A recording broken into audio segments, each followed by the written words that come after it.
Bueno, avísame cualquier cosa. Bueno, ahí está. Ahí aparece. ¿Cómo sabes que es entropía? Ah, no le digan. ¿Se hace la loca? Ah, no le digan nada. Yo no tengo lente, pero creo que hizo. Sí, sí. Cierro el ojo con el otro. Acá está. Ah, ¿Otro lente? No, pero vos, lo tuyo ya es nutricional, ¿eh? Lo tuyo ya es...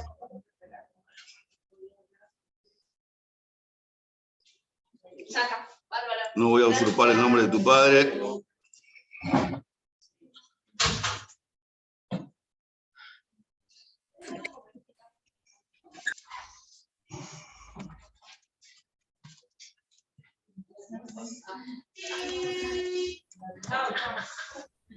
Bueno.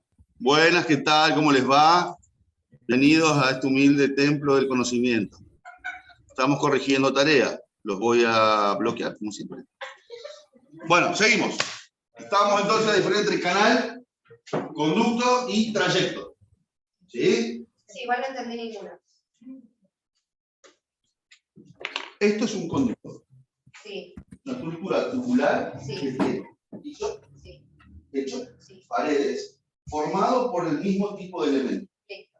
Si esto estuviese formado por varios elementos distintos, hojas, carpetas, esta mierda acá arriba, sería un trayecto. Listo. Cuidado porque tenemos conductos y trayectos. Trayecto inguinal, por ejemplo, para las hernias inguinales, es un trayecto formado por diferentes elementos. ¿Bien? Ya tenemos entonces línea, tenemos canal, foramen o agujero. ¿Qué es un foramen o un agujero? Orificio. Abertura, el hueso o una estructura membranosa. Bueno, yo les voy a dictar cuál es la definición correcta de agujero u orificio. ¿Sí? Vamos a la definición anatómica. Es una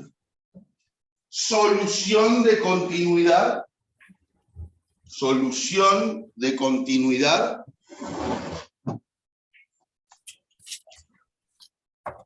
que presenta bordes circulares. Solución de continuidad. ¿Saben qué significa eso? Que como algo se corta para solucionar esa continuidad. Exactamente. Tiene bordes circulares. Lo que pasa que, digamos, Sí, como que. se sobreentiende. Entonces, pongan lo siguiente. La solución de continuidad de bordes circulares es un agujero o foramen. Si la forma fuese esta, fuese alargada, solución de continuidad de bordes circulares. Si los bordes fuesen alargados, ¿bien? Eso se llama hendidura o hiato. Un H. Hiato. Una solución de continuidad, pero que es alargada. De bordes, siempre con bordes, ¿eh? Sí. Con bordes alargados, se llama hendidura o hiato. En todas sirve para lo mismo, pasaje de vasos o pasaje de nervios. ¿Sí? Da igual. ¿Estamos hasta acá? Las dos son soluciones de continuidad, pero uno es con bordes, porque si tuviese paredes es un conducto o un canal. Bien. Ya tengo entonces apófisis, trocánter, espina, cresta, canal, conducto, línea, foramen. ¿Qué es una escotadura? Indentación en el borde de los huesos. Sí, pero tiene una característica para ser una escotadura, es como un escote. ¿Es una elevación o una depresión? Es una depresión. ¿Está? Es una depresión que tiene bordes. Sí. Y puede ser de bordes o de ángulos cerrados, como una V corta, típico escote en B. O puede ser en bordes como si fuera una letra U. Eso es una escotadura, un escote, ¿ok? Pero es una depresión lineal que tiene bordes en V corta o en U. Vamos a ver que hay un montón de escotaduras. Bueno, ya sabemos que es un surco. Es una línea deprimida de bordes cerrados y profundos. Muchos me llamaron por esta palabra, y es la más fácil de todas, rugosidad. ¿Qué es una rugosidad? Término que define el conjunto de las piezas de una superficie computadora. Bueno, sí. El conjunto de irregularidades en la superficie. Bueno, es una superficie ósea irregular. Irregular es una rugosidad. Por tejidos que se plegan. O poroso. Sí, no siempre por tejidos que se piquean. No está mal, pero en el hueso no. Es una superficie rugosa, una superficie irregular, áspera. Eso que con el estómago, la rugosidad del estómago. Bueno, sí. Esa es por plegamiento, por ejemplo. Claro, Pero no con hueso.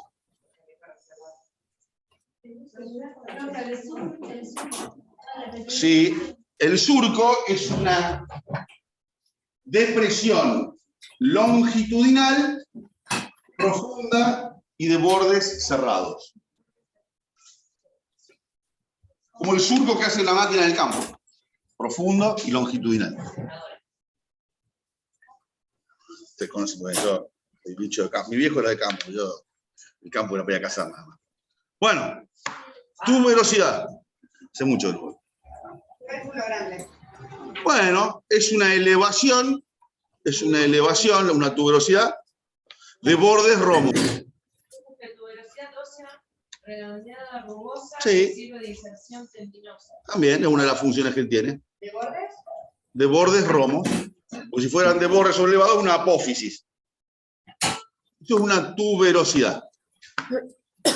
Bien, estas son las palabras más frecuentes que vamos a encontrar en huesos. ¿Sí? Lo que yo quiero es que ustedes tengan la imagen mental de cada una de estas superficies. ¿Bien? Luz, de bordes romos. Romos redondeados.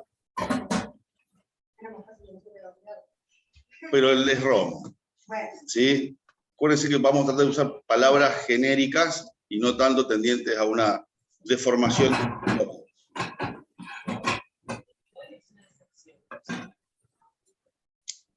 ¿Qué cosa? Bueno, y sí, la vida está llena de excepciones. Y de decepciones también. Así es. Pero son las mejores de todas. no, ¿Estás tomando mate cocido algo? Nada. No sea chismosa. Bienvenido a mi mundo. Al mundo. Ustedes están en presencia conmigo en 3D, mucho mejor. Bueno, listo. Continuamos con las articulaciones. ¿Sí? Sí. Esto ahora después. Ah, buscaron qué. Bueno, no importa. ¿Qué es una cavidad? A ver, una cavidad puede ser. Escuchen. Una cavidad tiene muchas formas en el hueso. Por ejemplo, fosa es un tipo de cavidad. Bien, esa es una de las cavidades más frecuentes, una fosa. Fosa. Otra forma es trasfondo o fondo. Esa es otra cavidad. ¿Qué es una cavidad? Espacio hueco dentro de cualquier cuerpo. Perfecto, eso es una cavidad. Bien, es un espacio hueco. Bien, es una depresión profunda que tiene paredes. Bien, y fondo. Bueno, muy bien. ¿Se entendió entonces? Sí, después cuando terminemos la clase me entregan el papel. Ay, yo lo te saqué lecturita. ¿No importa? Está bien, no importa, no importa. Yo le escribí encima, Bueno, no se ahogue en un vaso de agua, caramba. No tenemos computadora como la mía completa, pero bueno. Bueno, teníamos que describir las articulaciones sinoviales, diartrosis. ¿Se acuerdan? Yo les había dado a ustedes qué partes tiene una sinovial. Yo por ahí, está el otro grupo después de la tarde y no me acuerdo a quién le doy qué. ¿Habíamos visto las partes de una articulación? No, no la terminamos, ¿no? Vimos la parte de sinostosis. Hasta La la estructura sutura. vimos. Vimos sinustosis. Pero Sí. no las... Después no las... Claro, Bueno, la articulación. esto vimos. Las sinoviales las Los nombramos. tipos de sinostosis vimos. Sí, Bueno, y las sinoviales solamente las nombramos. las nombramos. Bueno, perfecto. Vamos a ver entonces qué estructuras conforman una articulación de tipo sinovial. Todas las articulaciones sinoviales están construidas de la misma forma, ¿sí? Esta construcción es una construcción que se va a repetir en todas. ¿Bien? Si yo sé cómo está formada una sinovial, voy a entender cómo se lesiona una sinovial y voy a entender después la gravedad de la lesión. Vamos a ver las diferentes sinoviales. Entonces yo voy a empezar a dibujar acá, bien, lo van a ir viendo ustedes, voy a hacer mi máximo esfuerzo, bueno, se imaginan, me cuesta acá, me va a costar ahí, nada, mentira. Bien, de cuáles son las partes de una articulación sinovial. Entonces, lo primero que vamos a tener para toda sinovial son dos superficies óseas, voy a decir cualquier tipo de superficie ósea, no importa cuál, que tienen una característica. Para que dos huesos, ¿sí?, presenten movimiento, ¿cuál es el principal elemento que tiene que haber entre dos huesos para que se muevan? Esa es la consecuencia. Esa es la consecuencia. Es la consecuencia. Es la consecuencia. Vamos a pensar. Pongan dos manitos una sobre la otra. ¿Sí? Ya tengo, por ejemplo, una sinostosis. ¿Hay movimiento acá? No. Si yo quiero mover estas manos, ¿qué debería hacer con las manos? ¿Cómo? No, más fácil. Separarlas. Tiene que haber un espacio. Si no hay espacio, no hay movimiento. El primer elemento que tiene toda articulación de tipo diartrosis sinovial es lo que llamamos espacio articular. Si no hay espacio, no hay movimiento. Si el espacio es pequeño, tengo pocos grados de movimiento. Si el espacio es grande, tengo grandes movimientos. ¿Ok? ¿Vamos hasta acá? Espacio.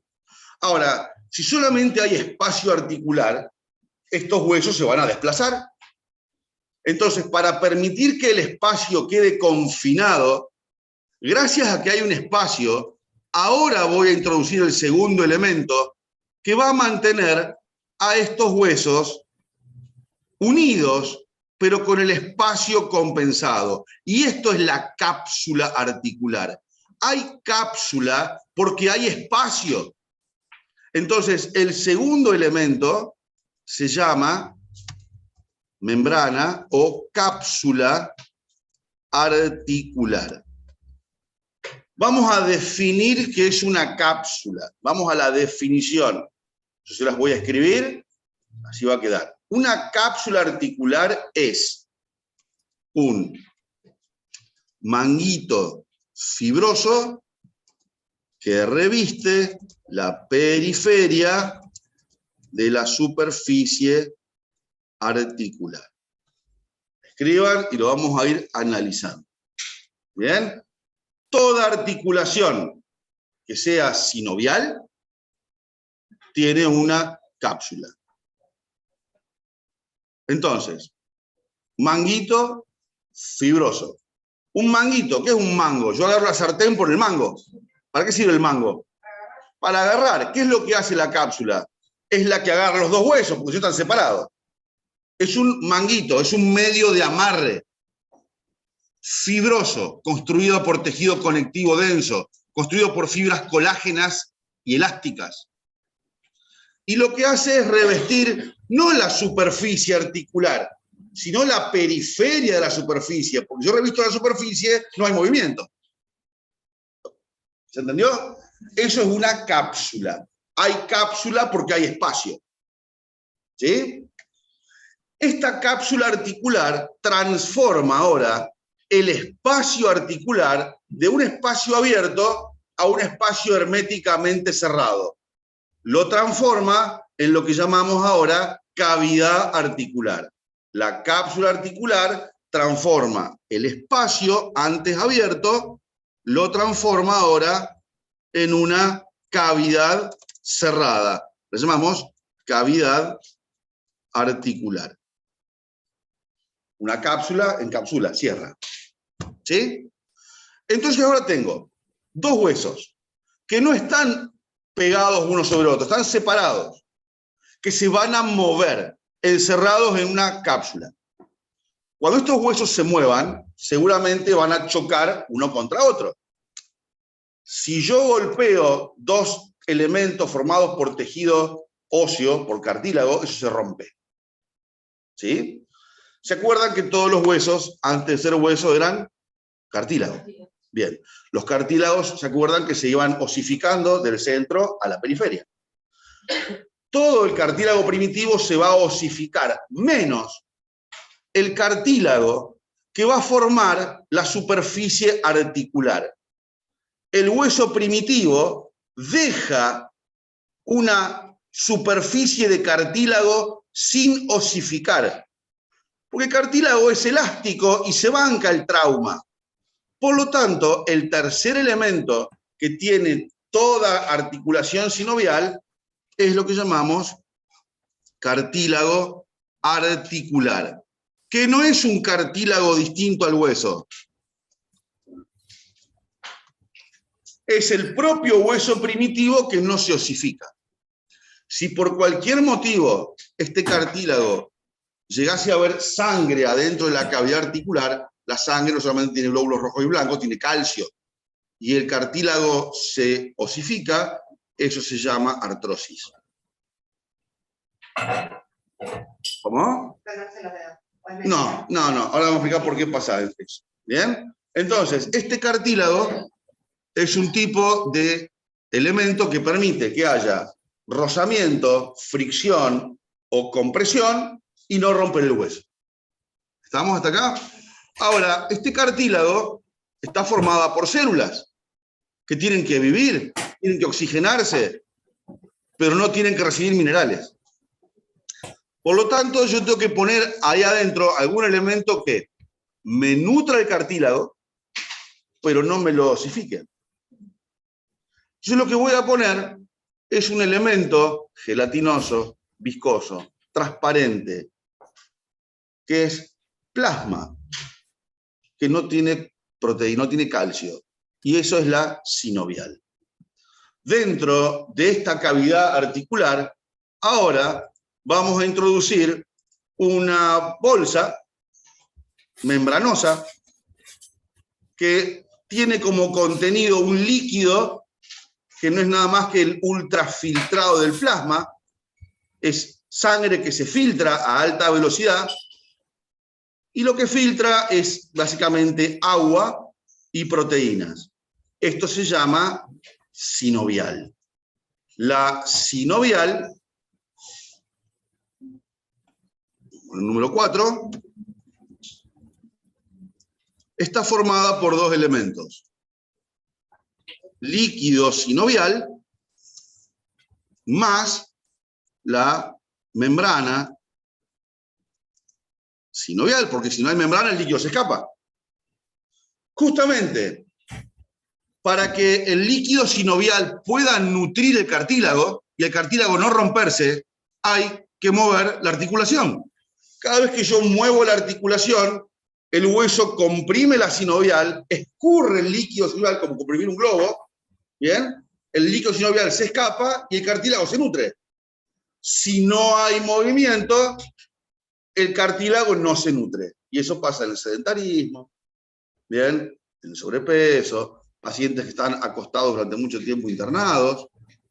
Todo aquello que no produzca movimiento, la sinovial no nutre el cartílago.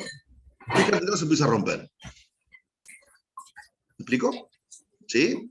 Entonces no es lo mismo un traumatismo, un tipo que es sedentario, que sus cartílagos están deshidratados y no están nutridos, Que un trauma tiene una persona que hace actividad, por lo menos actividad física o se mueve. ¿Vamos hasta acá? Caminar de mi cama a la cocina vuelta. Muchas veces sí. ¿Sí? De la cama al living, decía Charlie. Bien. Hasta acá tengo los 4 elementos básicos que tiene toda sinovial. Pero no me voy a quedar con eso, porque estas articulaciones van a recibir seguramente trauma. Trauma no solamente un golpe, trauma es caminar, trauma es sentarse. Por lo tanto, lo que yo voy a agregar ahora son elementos de protección. Estos elementos de protección que tienen todas las sinoviales se llaman ligamentos. Ligar quiere decir unir. Bien. Un ligamento es una estructura que refuerza la unión entre los huesos y algunos protegen la articulación. Y ahora vamos a empezar a pensar en forma lógica cuáles son, dónde están y para qué sirven los ligamentos. Refuerza la articulación, la hace más resistente, ¿bien? Y aumenta la cohesión articular. Hay 2 tipos de ligamentos que vamos a llamar ligamentos activos y ligamentos pasivos. ¿Bien? A ver, ligar quiere decir unir. Un ligamento activo es una estructura que tiene la capacidad propia de aumentar o disminuir la fuerza de tracción. La única estructura que tiene esa capacidad son los músculos. Los ligamentos activos van a ser músculos. Ahora, no cualquier músculo. Hay muchas articulaciones que se mueven con músculos, pero no todas tienen ligamentos activos. Para que un músculo sea ligamento activo, tiene que tener la misma dirección que la articulación. Entonces, cuando el músculo se contrae, acerca los huesos. ¿Bien? Sí. Bien. Un ligamento es una estructura que va a aumentar la cohesión entre los huesos. Vos tenés muchos músculos que hacen flexión, extensión, todas las sinoviales tienen músculos que van a mover la articulación, pero no todas las articulaciones tienen músculos que sirvan de ligamentos activos. Solo algunas. Vamos a anotar cuáles son. Porque no son más que 5 articulaciones tienen ligamentos activos. 1. Articulación temporomandibular. La de la mandíbula con el temporal tiene ligamentos activos. Y después vamos a ver por qué es importante saber eso. Temporomandibular. 2. Todas las articulaciones de la columna vertebral tienen ligamentos activos. 3. Articulación entre el omóplato y el húmero. Se llama glenohumeral. Tiene ligamento activo. ¿Cómo? Ligamento activo entre el omóplato y el húmero. Se llama glenohumeral. 4. Articulación de la cadera, coxofemoral. Y 5. Rodilla. Solo esas tienen ligamentos activos. Entonces, repito, articulación temporomandibular, entre la mandíbula y el temporal. Todas las de la columna vertebral. Articulación glenohumeral del hombro. Gleno, de cavidad glenoide, ya lo vamos a ver. Articulación coxofemoral, que es la de la cadera. Y la rodilla, punto. No, es la articulación femorotibial. Rodilla es una región. ¿Por qué tengo que saber eso? Son justamente las 5 articulaciones que más frecuentemente se luxan o salen de su lugar articular. Cuando una articulación sale de su superficie articular, se llama luxación, y tiene ligamentos activos, los ligamentos tienden a contraerse de una forma muy violenta. Por lo tanto, me es imposible alinear la articulación hasta que yo no tenga mío relajante. esto sucede en estas partes. Exactamente. Por eso la acción de ATM, de columna vertebral, hombro, coxofemoral y rodilla se alinean con miorelajantes, placa radiográfica y un traumatólogo. Si no, no. Para eso me sirve saber que tiene ligamento activo. Vamos a ver cómo se comportan. Ya que están leyendo el librito de deporte, vamos a tener que saber eso. ¿Sí? ¿Estamos hasta acá? Esos son ligamentos activos. No, la luxación es cuando una superficie articular sale de su lugar. Puede ser por un montón de causas. Por trauma, solo la superficie articular. Se llama luxación. ¿Cómo? Bueno, eso por una fractura del cartílago.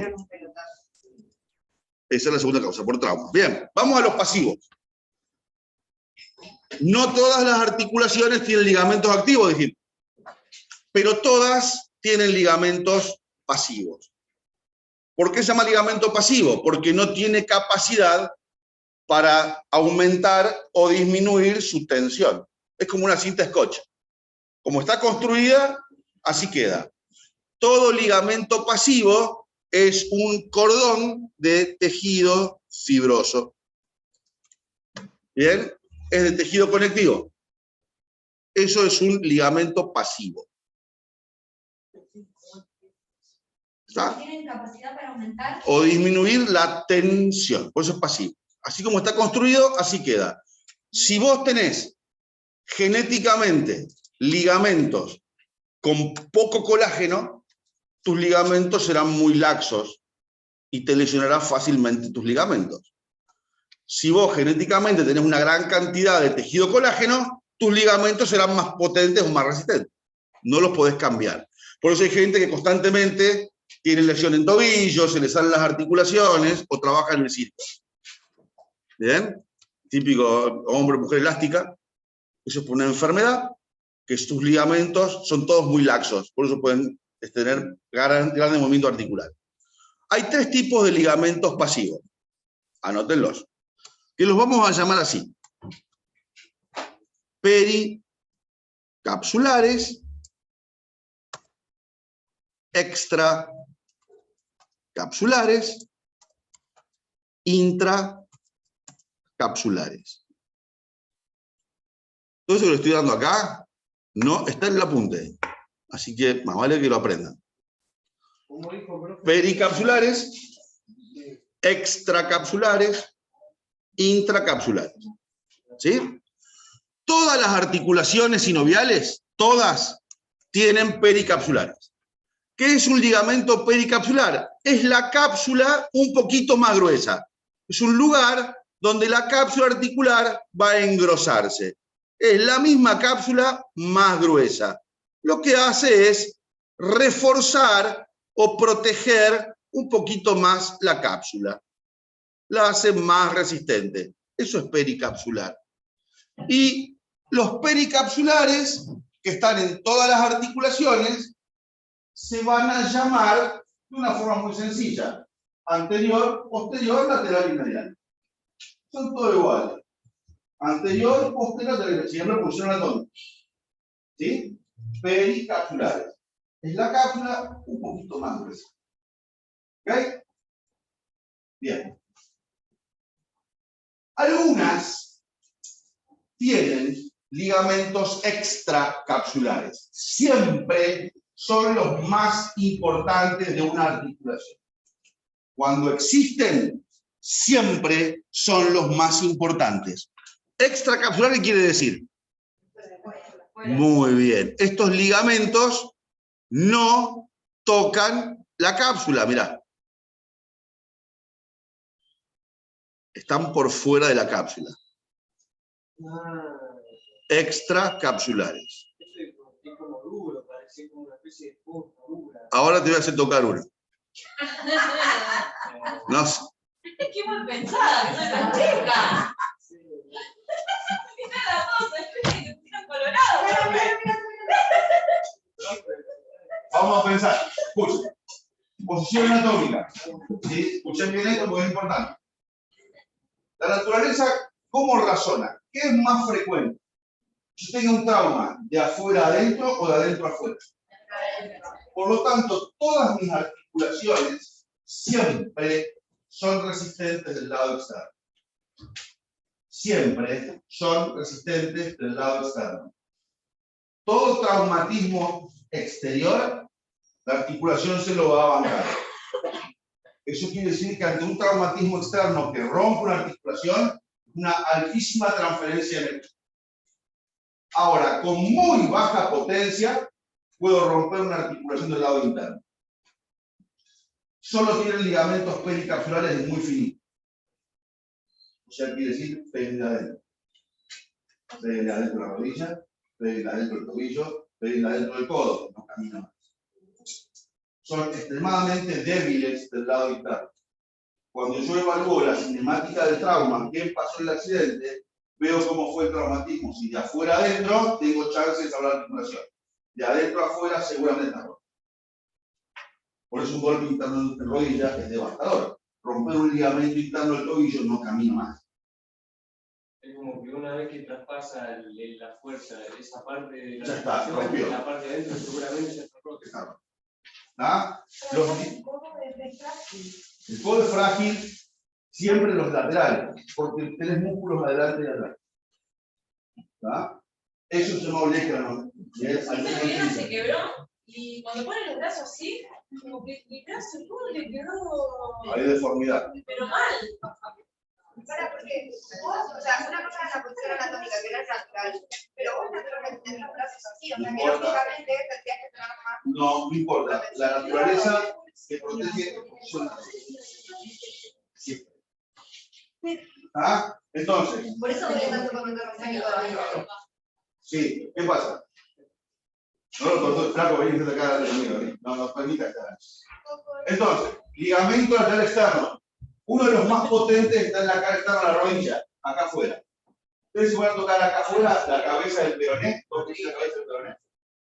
Inmediatamente por arriba van a encontrar una superficie dura, como si fuera el grosor de un dedo meñique. Ese es un extracapsular. Si ese ligamento se golpea, es tan resistente que se fractura el peroné, pero el ligamento no se rompe. Los ligamentos extracapsulares siempre son los más importantes y los más resistentes. Vamos a anotar dónde hay ligamentos extracapsulares. Tengo, extracapsular es articulación temporomandibular.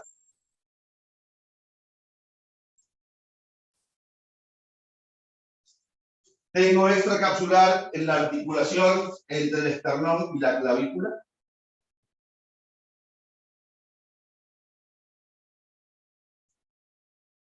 Entre la clavícula y el omóplato.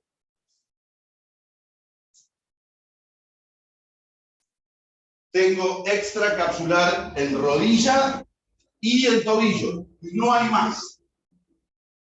A veces se deja fijo el tobillo cuando pasa eso. ¿Cómo? Que se deja fijo el tobillo, digamos, no pueden hacer este movimiento del Claro. tobillo. El tobillo es una de las estructuras más inestables y a su vez más resistente. Todo tu peso del cuerpo vertical se transforma en horizontal. Por eso es tan inestable y tan importante. ¿Ya? Nunca a veces cuando uno camina Se se dobla. dobla Ya porque me Porque hay inestabilidad de los músculos del pecho.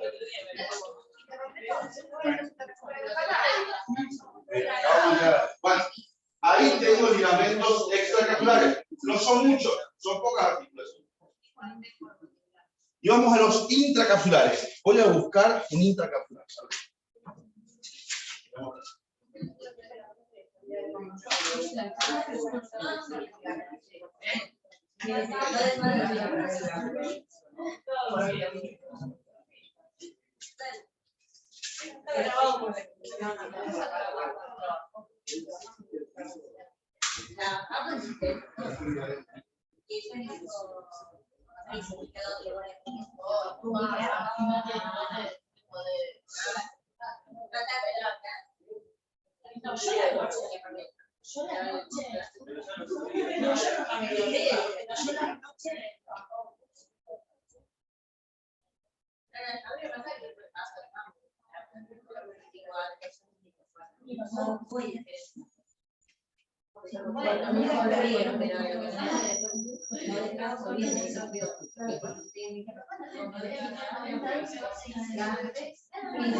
Amor de mi vida, ¿por qué me habla?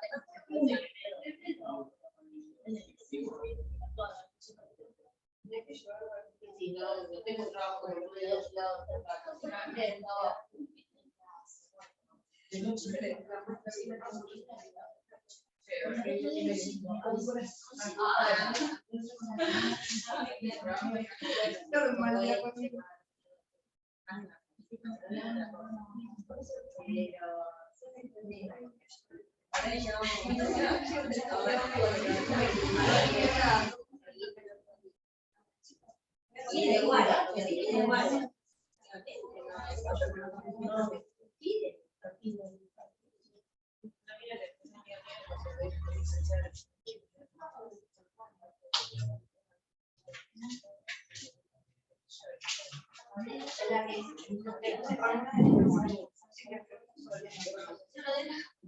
Bueno, vamos a los intracapsulares.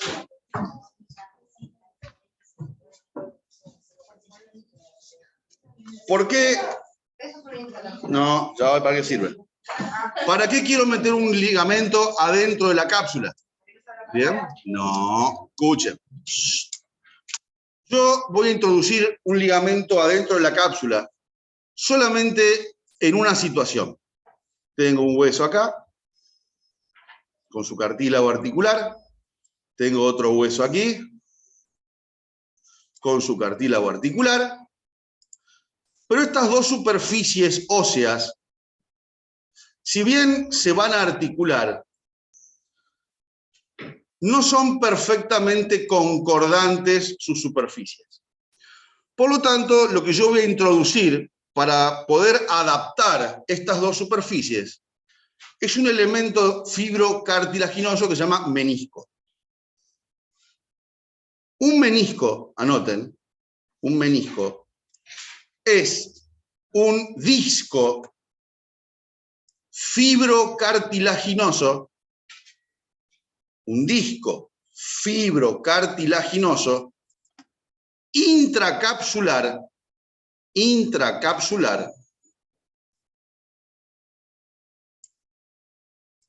que adapta superficies no concordantes. No quiere decir que sean completamente irregulares, pero tienen cierto tipo de superficie que son diferentes. Lo que hace el menisco es adaptar ambas superficies. ¿Vieron ustedes la gente que camina por la calle con fuentes, con ollas en la cabeza? ¿Intentaron alguna vez? ¿Sí? ¿Pudieron? No, jamás. No tuve ni infancia. Si yo quisiera poner la computadora arriba de la cabeza, ¿bien? Mi cabeza es convexa y la superficie de la compu es plana. Esa gente, cuando ustedes la miran, tiene en la cabeza un trapo. Como el trapo es elástico, adapta la concavidad de su cabeza con la superficie plana. ¿Bien? Y ahí puede llevar la computadora en la cabeza. Adapta superficies no concordantes. Se amolda a la convexidad de la cabeza y a la superficie plana de la olla o lo que mierda llega arriba. Eso hace un menisco. ¿Ah? Por lo tanto, como el menisco tiene que adaptar los dos huesos, no se casa con ninguno. Todos los meniscos presentan ligamentos que de la cápsula van a los bordes del menisco. Por eso en una articulación con menisco, cuando rompo la cápsula, se rompe el menisco. Cuando lesiono la cápsula, lesiono el menisco. Ahí tengo ligamentos intracapsulares. Lo que hacen es amarrar meniscos. Por supuesto que yo tengo un menisco en el medio, anclado a la cápsula. ¿Cuántos espacios articulares hay? 2. En esta situación hay dos sinoviales, una arriba y una abajo. El menisco no está adentro de la sinovial, está fuera de la sinovial. Está entre el medio. Está en el medio, ¿está? Porque como es cartílago también debe nutrirse. Entonces cuando yo muevo la articulación, la sinovial elimina líquido sinovial y nutre menisco y cartílago articular. Si acá adentro tuviese un sangrado, un hematoma intracapsular, si hay sangre hay calcio. Se calcifica toda la estructura. Hay que hacer un reemplazo articular. Por eso hay que eliminar rápido todo hematoma que haya dentro de una articulación. Una articulación traumatizada con un hematoma es un gran peligro para el cartílago. Eso a la larga genera artrosis. Sí, primero artritis y después artrosis. ¿Está? Con el tiempo bloquea la articulación. Entonces, vamos a anotar lo siguiente. ¿Qué articulaciones tienen meniscos? No son muchas. Son solo 3. Articulación temporomandibular, tiene todas. Si hay una articulación completa, es esa. La articulación entre el esternón y la clavícula. Y la femorotibial. Rodilla. No hay más meniscos. Femorotibial. Muy bien. Así se construyen todas las sinoviales. ¿Bien? Independientemente del movimiento que hagan, la forma geométrica que tengan, están todas construidas iguales. ¿Sí? Muy bien. ¿Dudas? ¿Preguntas? ¿Quieren ir al baño? Qué blandito. Bueno, 5 minutos, baño y vuelven. Y ahora vamos a la descripción de las superficies articulares de las sinoviales diartrosis. Profe, Sí, una pregunta. dale. Cuando dicen que algunos se hacen cirugía que solamente se sacan los meniscos, o algo así, Si es postraumático, sí. en la rodilla no hay menisco, Sí. La femorotibial. no hay una cirugía de menisco. Sí. ¿Qué es lo que hace exactamente? Vos sacás el menisco y reemplazás por un tejido parecido al cartílago. Se reemplaza, vos podés reemplazarlo por cualquier cartílago. No. Si saco el cartílago, como menisco tengo que poner otro cartílago que lo reemplace o una prótesis. Vos pensás que si yo saco un menisco es por un traumatismo importante. No solo se rompe el menisco. ¿Cómo? La mayoría de jugadores de fútbol tienen problemas. Sí. Tuvo el bloqueo meniscal. Claro. El menisco se rompe, hace un flap y traba la articulación. Sí, tenía la rodilla ahí trabada. Es un cuerpo extraño adentro de la articulación. ¿Está? Los ligamentos activos tenían la capacidad propia de aumentar o disminuir La tensión. Ah, igual que los pasivos. Claro. Aumentan o disminuyen la tensión. ¿No? Exactamente. Son ligamentos. El activo tiene el lo puede hacer y el pasivo no. Okay. Y los músculos tienen que estar en la misma dirección que el hueso. Los músculos deben tener la misma dirección que la articulación, más que el hueso. Bueno, muy bien.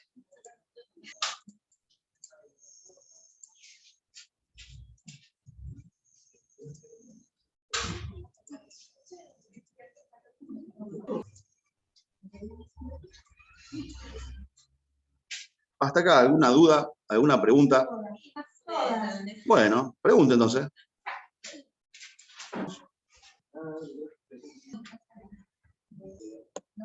Fantástico.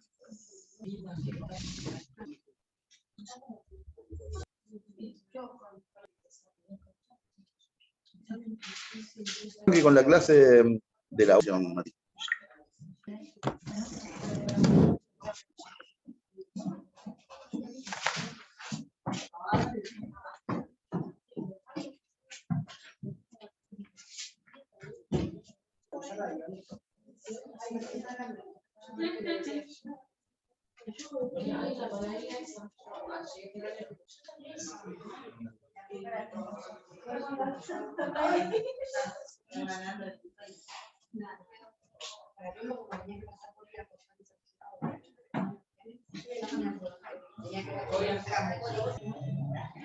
Cuando me retiro de la cocina, que se la segura. No, esa cocina son nada. Nada.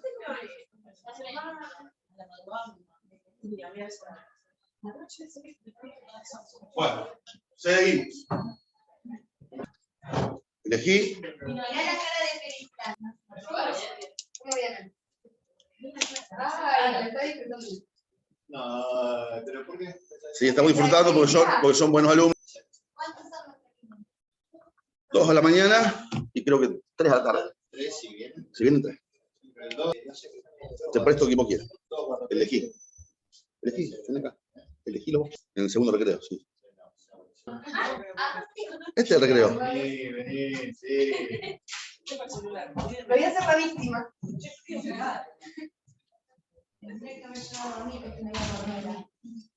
Yo no te aconsejo ser de víctima con aquellos dos, no te aconsejo. No te vas a dormir. Te puedes lesionar. No está bueno ser víctima. Bueno, vamos. ¿Sí? Bueno, todas las sinoviales diartrosis están construidas de la misma forma. ¿Bien? Pero no todas se mueven igual. ¿Por qué? Porque las formas geométricas van a ser diferentes. Entonces vamos a dividir, así como dividíamos a las sinostosis en sutura dentada y demás, vamos a dividir a las sinoviales diartrosis según la forma geométrica. ¿Bien? Y las formas geométricas que manejamos en anatomía son las mismas formas geométricas que manejamos en la escuela, con la diferencia que en la escuela hablamos de cilindros, esferas. Acá también. Pero los nombres son otros, porque los nombres están en griego. Por lo tanto, las figuras geométricas tridimensionales se llaman así. Enartrosis, condilia, encaje recíproco, troclear, trocoide y artrodia. Ustedes las pueden ordenar como quieran. Yo las ordeno de esta forma, porque las ordeno desde la más simple a la más compleja. ¿Ok? El orden no me interesa, pero a mí, que me cuesta, ¿sí? Y uno un poco más estructurado, yo lo ordeno de lo más sencillo a la más compleja. ¿Por qué me interesa la forma geométrica? Porque según la figura geométrica es cómo se mueve la articulación. Y si yo sé cómo se mueve una articulación, cuando se mueva en forma distinta, es patológico. ¿Ok? ¿Vamos? Bien. Entonces vamos a ver el significado de la clasificación, cómo es la figura, cómo se va a mover, y vamos a ver algunos ejemplos. ¿Está? Cuando después empecemos a estudiar huesos, los vamos a volver a ver. Y esto recién arranca. Empecemos con la figura geométricamente más simple, que es la artrodia. Una artrodia, bien, es una sinovial diartrosis en la que geométricamente tiene bordes planos.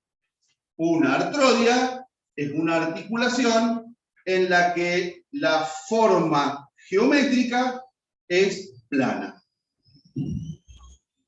Dos superficies planas. ¿Sí? Obviamente separadas, ¿no? Todas tienen cápsulas, sinoviales, todo eso. Una artrodia, superficie plana, el único movimiento que puede hacer una superficie plana es deslizamiento. Se desliza. Cuando yo camino sacando los pies, eso es una artrodia. Bien, el movimiento que va a realizar una superficie plana es el de deslizamiento. Cuidado, no es lo mismo deslizamiento que desplazamiento. Desplazar es moverse, todas se desplazan. Pero estas deslizan una sobre otra. Son las más simples. Estas las vamos a encontrar, por ejemplo, en las articulaciones del carpo. Las muñecas son todas artrodias. Las articulaciones del tarso, del pie. La articulación entre la clavícula y el omóplato, por la artrodia. Y solo hacen deslizamiento. Punto. ¿Está?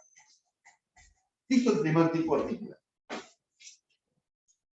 Vamos a la trocoides. Trocoide significa cilindro. ¿Bien? Son superficies, una convexa y otra cóncava cilíndrica. Eso es una trocoides. Son cilíndricas. Y el único movimiento que hace un cilindro es de rotación. Estas articulaciones cilíndricas, el movimiento que hacen es de rotación. Vamos a dar algunos ejemplos. La articulación entre la primera y segunda vértebra cervical, el atlas y el axis. Lo tenemos que estudiar después muy bien. Fíjense. Es un cilindro. ¿Bien? La articulación entre el radio y el cúbito, o radio cubital, es un cilindro.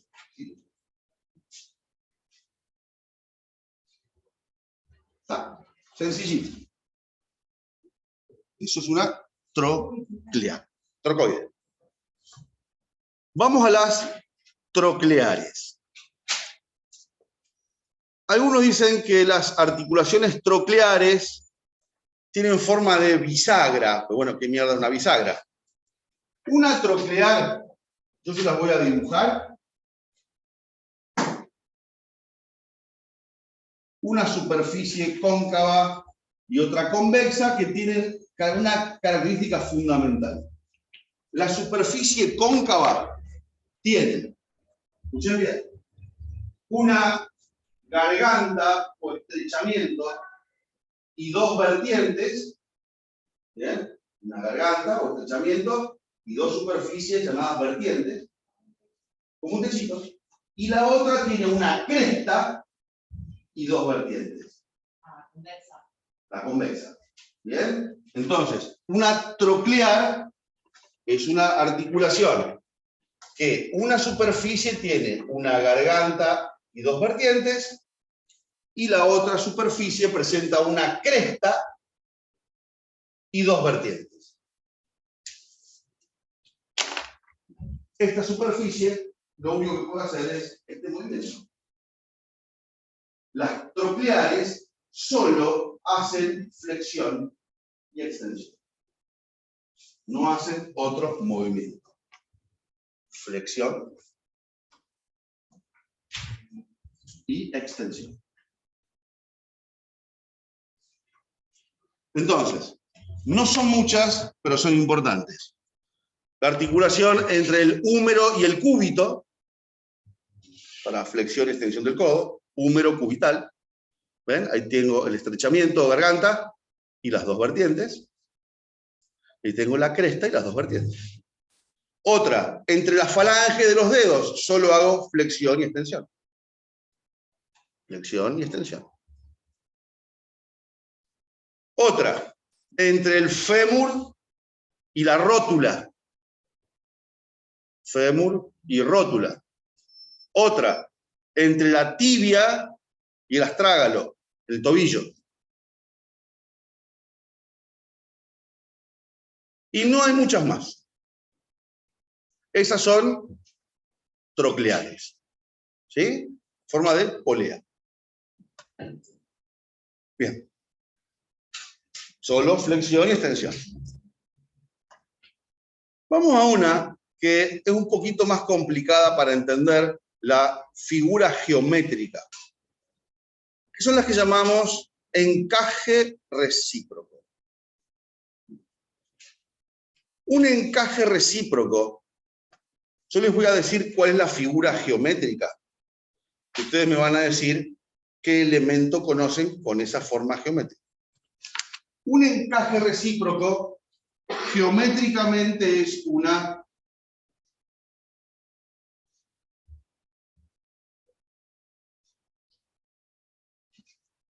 hipérbola paraboloide. Una hipérbola paraboloide es un encaje recíproco. Todo el mundo alguna vez vio uno. ¿A dónde? A ver, esa es la figura geométrica, ¿sí? ¿Está? Bien. Una hipérbola paraboloide. ¿Vieron las papitas fritas? ¿Cuáles son las que vienen en tubo? Sí, no, las Clay son de cuarta, las otras. Las Pringles, ¿vieron las papitas Pringles? ¿Cómo se dispone una sobre la otra? Eso es una hipérbola paraboloide. ¿Sí? La decimos en silla de montar. ¿Cómo es una hipérbola paraboloide? ¿Cómo es una silla de montar? Escuchen. Cada una de las dos superficies articulares, si yo veo de frente, esta superficie es cóncava, una, convexa la otra. Ahora, si yo las roto, esta superficie ahora, dada vuelta, es convexa y esta es cóncava. Cada una de las dos superficies es cóncava en un sentido y convexa en el otro. Cuando yo saludo a alguien y le doy la mano, no. Esto es un encaje recíproco. Mi mano es cóncavo de arriba abajo, convexa de adelante atrás. Y la mano de ella es mi brazo. Eso es una silla de montar. Eso es un encaje recíproco. ¿Sí? Solo hay dos en el cuerpo humano. Pero son las dos más importantes de todas. El encaje recíproco o en silla de montar, esto. Cada superficie es cóncava en un sentido, convexa en el otro.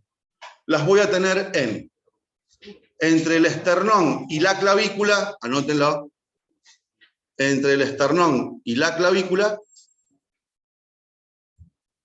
es una.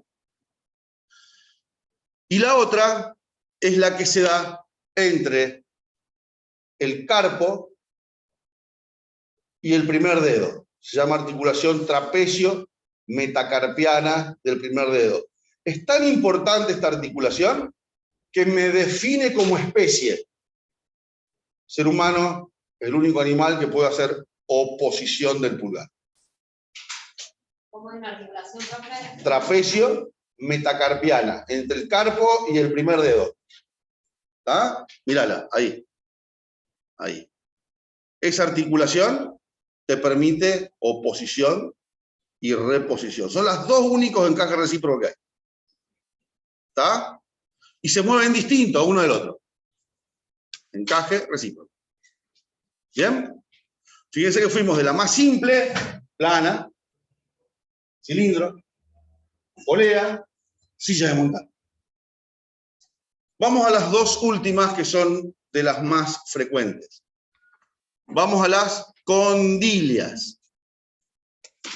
Las condilias son articulaciones que geométricamente son elipsoidales. Elipsoidal. ¿Qué es un elipsoide? Bueno, fíjense, miren. Una pelota de fútbol es una esfera. Todos sus radios son exactamente iguales. Eso es una esfera. Una pelota de rugby o una pelota de fútbol americano es un elipse. Estos radios son iguales entre sí y los perpendiculares son iguales entre sí. Eso es un elipse. ¿Sí? Un elipsoide es un huevo. ¿Vieron que el huevo es más culón atrás que adelante? Sí. ¿Cómo va? Necesito un médico que haga Llévatelo a aquel. Vení, venga. Andá. Pero no se escuchan gritos, nada. ¿Qué pasa? ¿Cómo que no? Gracias. Está tranquilo. Ah, bueno, tenés razón. Gracias, loco. Son muy buenos. Un elipsoide es una superficie en la que ninguno de los radios es igual a otro. Es un esferoide en la que todos sus radios son distintos. Eso es un cóndilo. Eso es un cóndilo. Es una superficie. Elipsoidal. ¿Bien? Es un esferoide. Yo no me quiero imaginar cuando rendamos un examen y tengamos que decir todas estas palabras. No vas a decir, no hay problema. Sí, no, no. O trata de traducir lo que queremos Claro, decir. para mí el huevo es igual que el otro. No es igual. No, No, pero no. cada vez gusta tomar huevo. Ah, bueno, radios son distintos. Son distintos. Es un elipsoide. La pelota de rugby, no. Para mí no es deformado. Para mí el huevo tiene el alto. Bueno, tarea para la casa. Agarrar un huevo, buscar el centro y medir los radios. Ah, es verdad. Huevo de pasto. Toca poco huevo. Todo huevo es un elipsoide. ¿Sí? Bueno, eso es un cóndilo. ¿Por qué es importante esto? Porque las articulaciones elipsoidales hay un movimiento que no pueden hacer. Entonces, yo les voy a dar primero los ejemplos de las articulaciones, las vamos a mover y vamos a ver qué no hace un cóndilo. La articulación entre el radio y el carpo es una condilla, la muñeca. La articulación entre los metacarpianos y la primer falange es una condilla. Entonces, fíjate vos que hace una condilla. Hace flexión, extensión, lateralidad, rotación, circunducción. ¿Puede rotar el dedo? No, duele muchísimo. ¿Eh? Muñeca, flexión, extensión, lateralidad, circunducción. ¿Puede rotar la muñeca? No. Un cóndilo no rota. ¿Está? No, eso es pronación. Y eso es en el antebrazo. Entonces, vamos a poner cuáles son las condilias. Vamos a anotar las articulaciones condilias. Bueno, ya les dije dos. Radiocarpiana y la metacarpofalángica. O sea que si veo un dedo que está rotado o una muñeca rotada, ya sé que está rota, está rompida. Falángica. Vamos a otras que son condilias. Articulación temporomandibular. Esa es toda. ¿Cómo? Está en todas. Vos pensás que esa articulación es la única que se mueve en toda la cabeza. Por eso es tan compleja. Otra, articulación entre el fémur y la tibia. Ahí es muy especial, se llama bicondilia. No me interesa ahora, sino más adelante. Son cóndilos. Fémuro tibial. Todos los movimientos Menos rotación. ¿Sí? Bueno. Y no hay más condilias que me interesen por ahora.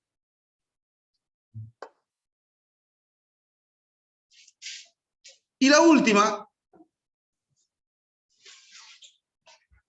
es la enartrosis. La enartrosis ahora es una superficie esférica, es una esfera. Y si es una esfera, ¿qué movimiento hace? Todos los de la condilia más rotación. Todos. Por eso las llamamos universales. A una articulación con forma geométrica de una esfera se mueve en 360 grados. Y es universal. Vamos a anotar cuáles son las articulaciones en artrosis. Articulación glenohumeral, la del hombro. ¿Cómo? Glenohumeral, entre el omóplato y el húmero. Esta que ves acá, mira. ¿Ves? En forma de esfera, convexa, esfera. Otra, húmero radial, entre el húmero y el radio.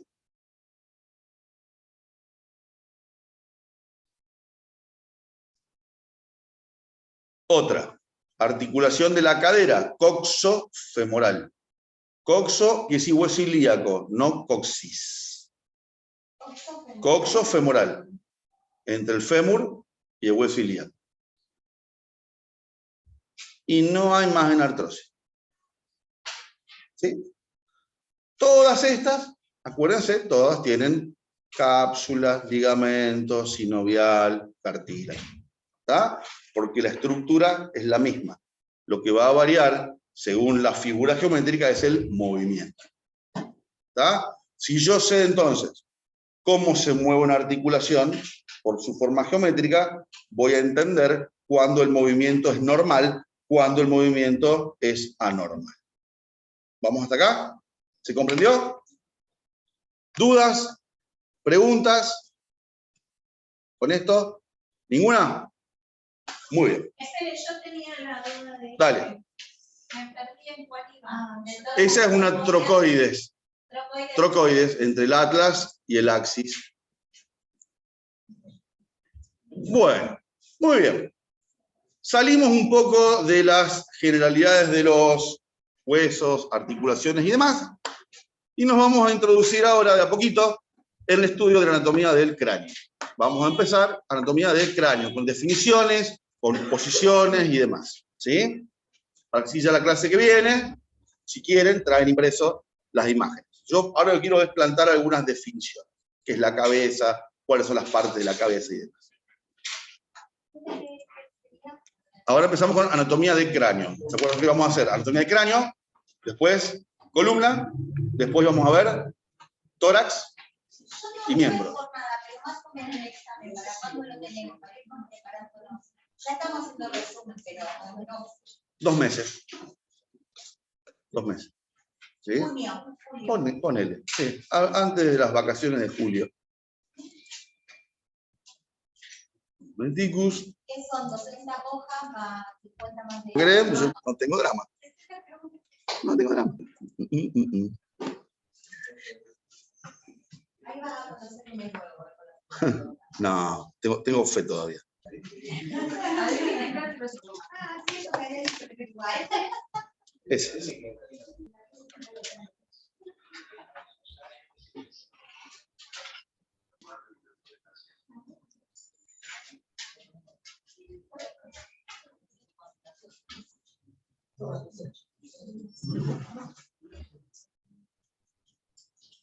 ¿Por qué puede sonar una? Muy bien. Con el músculos y articulaciones, cada vez más. A medida que el músculo se tensiona, sus tendones acercan las superficies articulares. ¿Viste cómo yo hago esto? Están uno sobre otro, y yo lo que hago es dar fuerza a la articulación, los cartílagos se separan y hacen ruido. Lo que hago es liberar la tensión, solo por eso. Pero eso es beneficioso, como dicen. O sea, cada articulación tiene su fuerza, su resistencia, su forma de articularse. Cuando vos lo conoces y lo haces bien, no pasa nada. Al contrario, mejorás la tensión articular. Ahora, si yo voy a hacer cualquier cosa en la columna o demás, son lugares claves y puedo crear un trastorno grave. Pero yo te digo, ponele, cuando uno gira acá, ahí por este le suena y este no. Bueno, por tu propia fuerza no pasa nada. Tenemos que generar una tensión externa. ¿Sí? Bueno, vamos a meternos ahora en una de las regiones más críticas de la anatomía humana, porque toda lesión en la cabeza es una lesión grave hasta el segundo lugar. ¿Bien? Vamos a empezar entonces con el estudio de la cabeza. La cabeza es la región del tronco,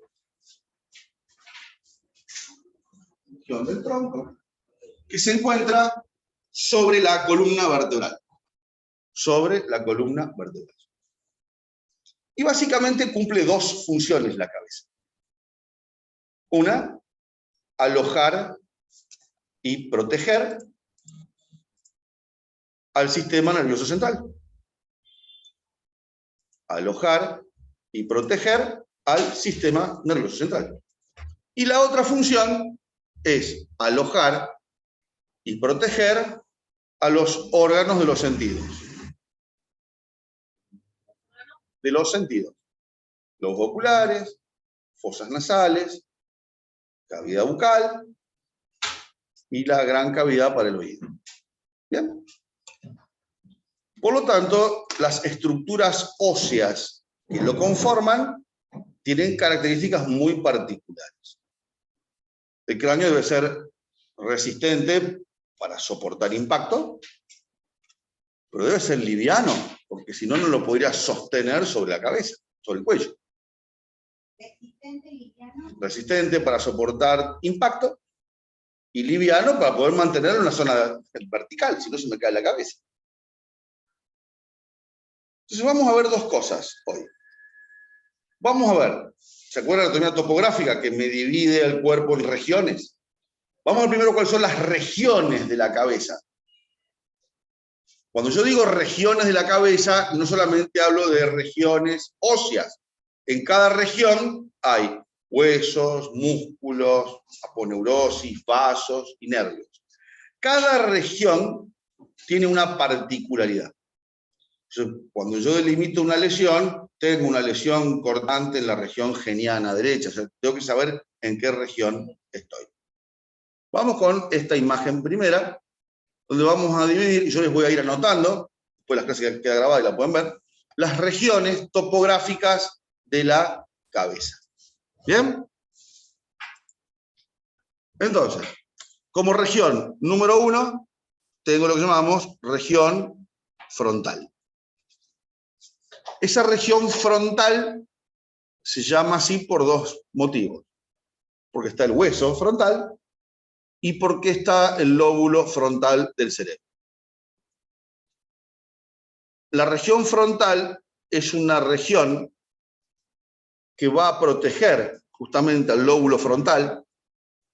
Y el lóbulo frontal del cerebro es el lóbulo más evolucionado y desarrollado en la especie humana.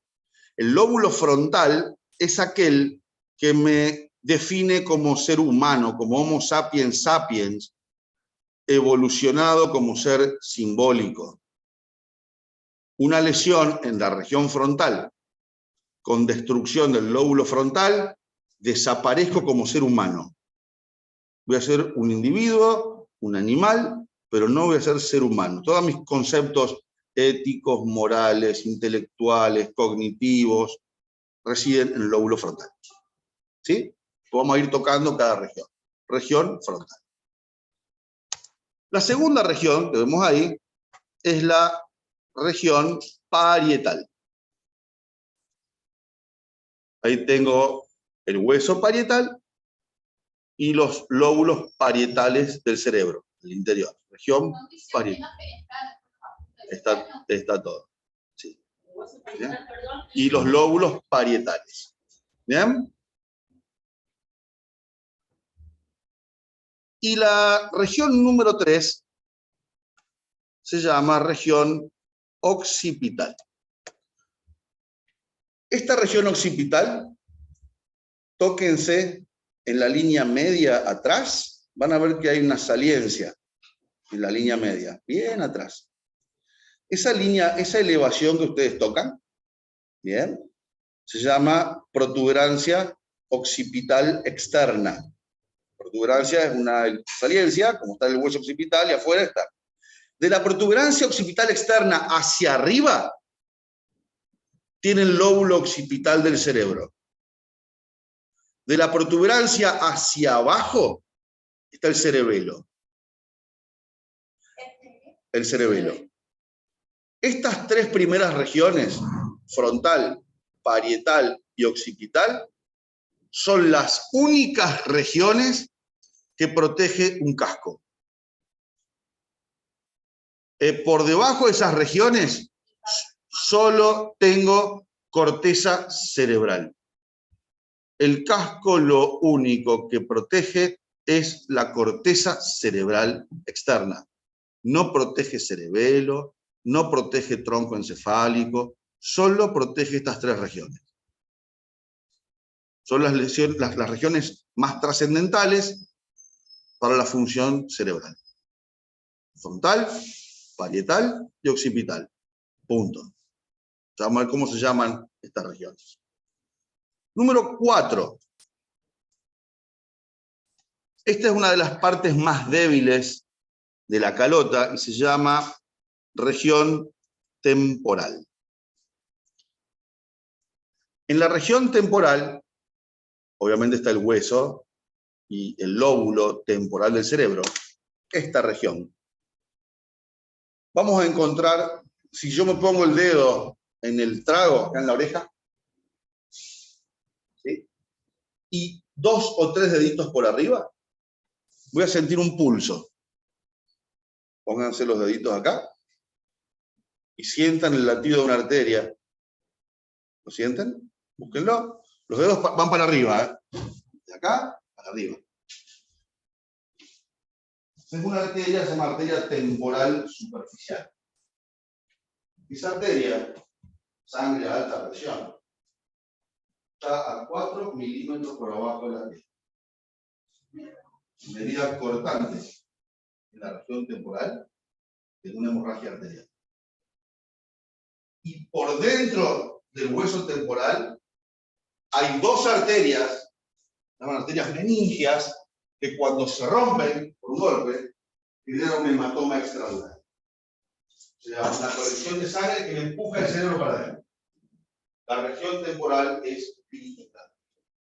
¿Sí?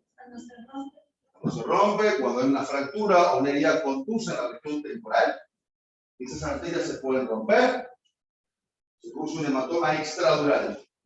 Empuja la dura madre del cerebro hacia adentro y hace hipertensión intracraneal. Toda lesión, herida contusa en la parte alta del cráneo, es una lesión crítica hasta demostrar lo contrario, porque a lo mejor no encuentro nada por fuera y por eso tengo el hematoma. Eso te iba a decir. Suele suceder. Contra, es la lesión traumática más frecuente de todas. Se rompa adentro. Sí. Porque se rompe la dura madre, sería. Porque rompe la arteria despega la dura madre y me comprime el cerebro central. Una hematoma extradural. Entonces, No, cuando pero- yo, sí. Perdón, esta, la arteria de acá fue. La primera se llama temporal superficial. Está por abajo de la piel. Las otras 2 se llaman arterias meningias. Ya la vamos a ver. Creo que clase que viene. ¿Y eso compromete también lo auditivo o es el sí? También, ahora la región auditiva cortical, cerebral. Vamos a la región número 5. ¿Está? ¿Aprobaron? No sé. Ah, bueno. Bueno. ¿Cómo le dividió? Me dejaron Seguimos ricos. No, lo de la víctima. Ah, ustedes. No, acá llegó, Guillermo. Número 5. Región auricular. La región auricular tiene 2 partes. Una que se llama pabellón auricular, que es la oreja, ¿bien? Que es una estructura cartilaginosa móvil. El pabellón auricular en la especie humana, la única función que tiene es de protección mecánica de la otra parte, que llamamos conducto auditivo externo. La región auricular tiene 2 segmentos. Pabellón auricular, que es la oreja, y el conducto auditivo externo. ¿Bien? El pabellón protege mecánicamente el conducto y el conducto auditivo externo es una estructura tubular, es un conducto, que termina en la membrana del tímpano, donde solamente debe entrar el sonido. Ni el dedo, ni la aguja de tejer, ni la llave del auto, ¿bien? Ni el mango del tenedor, todo eso lindo para rascarse el oído, nada de eso. ¿Bien? Todo así. Bueno, ni lo más terrible que se mete en el oído, que el hisopo. No hay nada más traumático que un hisopo. Bueno, esa es la región auricular. No sé quién es, no tiene. Última de estas regiones, número 6, se llama región mastoidea. Tóquense atrás del pabellón auricular, tiene una superficie voluminosa de hueso, se llama apófisis mastoides, ahí termina el músculo esternocleidomastoideo, pero la apófisis mastoides es una apófisis hueca, como si fuera un panal de abejas. Hay aire y hay moco. La región frontal, la región auricular y la región mastoidea son indicadores tardíos de fracturas de base de cráneo. Vamos a ver cómo, por qué y dónde. Cuando yo evalúo una víctima con posible fractura de cráneo, de base de cráneo, debo observar esas tres regiones. Vamos a ver cómo y por qué. ¿Cuál es auricular? Auricular, mastoidea, y ahora vamos a ver la región frontal con la región orbitaria. ¿Sí? Estas primeras 6 regiones las llamamos en conjunto regiones del neurocráneo. Neurocráneo. Es la porción de la cabeza que protege sistema nervioso central. Antes, hace algunos años atrás, dividíamos la cabeza en 2, cráneo y cara. Pero esa denominación cambió en neurocráneo y viscerocráneo. Estas son las regiones del neurocráneo. Cada vez que yo explore una de estas 6 regiones, las voy a explorar pensando en lesiones del sistema nervioso central. Neurocráneo. ¿Ok? ¿Cómo? La protección de la cabeza que cubre estas 6 regiones. Protegen sistema nervioso central. Vamos ahora a regiones que corresponden antiguamente a la cara. Hoy las llamamos viscerocráneo. Y son, como número 7, tengo la región orbitaria. Esta región orbitaria se divide en 3.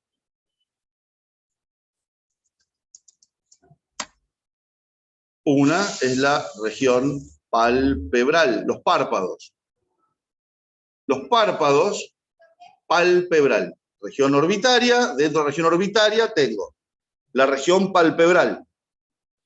A partir de ahora, ya nadie más abre y cierra los ojos. Abrir un ojo es muy traumático, chicos. Acá hace estallar el ojo. Lo que uno abre y cierra son los párpados. La apertura y el cierre palpebral siempre se hace en estado consciente. Ninguna víctima inconsciente cierra y abre los párpados. Concepto importante, ¿eh? Ese que se hace, el que está inconsciente, y vos le generás dolor y hace... Está forzándolo, está consciente. ¿Bien? Los párpados son 2 repliegues cutáneos que su principal función es la de hacer estallar las lágrimas y proteger la córnea con un film lagrimal. El párpado no es protección mecánica del globo ocular, es una mierda el párpado. El párpado lo que hace es permitir la humectación de la córnea en cada parpadeo. ¿Sí? La segunda región es la región orbitaria ósea, o sea, los bordes que van a marcar la cavidad orbitaria. Hay que saber palpar y qué voy a buscar en cada reborde orbitario. Y la tercera es la región ocular, globo ocular, músculos y sistema lagrimal. Son cosas que uno percibe, observa y explora en detenimiento en las víctimas.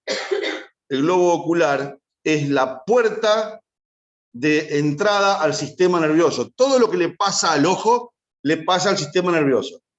La reactividad de las pupilas, las dimensiones y diámetros pupilares, la capacidad de ver el campo visual, ver las arterias en el fondo de ojo.